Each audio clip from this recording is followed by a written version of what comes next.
दुआ कबूल होती होती है, या तो गुनाहों की मग़फ़िरत हो जाती है, दर्जात की बुलंदी का सबब बनता है, या उससे बेहतर अल्लाह ताला अता फरमा देता है, या उसे आखिरत के लिए जमा कर लिया जाता है। यानी आखिरत में जब बंदा अपनी कबूल बज़ाहिर कबूल ना होने वाली दुआओं का जब सवाब देखेगा ना, तो फिर उस पर तमन्ना करेगा काश दुनिया में मेरी कोई दुआ कबूल ना हुई होती, इतना अजर और सवाब। लेकिन चूंकि हम रहते दुनिया में लालची हैं, भाई यही मिल जाए। मेरे लिए सुन्नत का अंदाज है कि या अल्लाह हमारी फला हाजत पर, फला तमन्ना पर, फला मामले पर अपनी रहमत की नजर कर, यानी जो मेरे हक में बेहतर है मौला वो कर दे। सल्लल्लाहु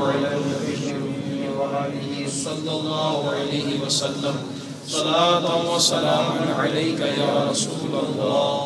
मौलाया सल्लि व सल्लिम दाइमन अबदन अला हबीबिका खैरिल खल्क़ि कुल्लिहिम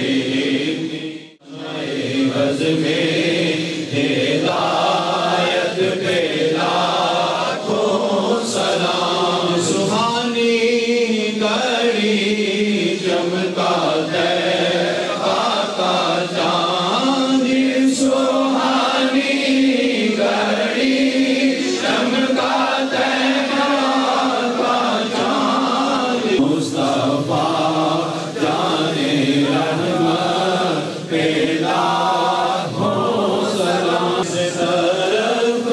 उठ गई दम में दम आ गया, उस निगाहे मन नायत पे लाखों। या इलाही हर जगह तेरी अता का साथ हो, जब बड़े मुश्किल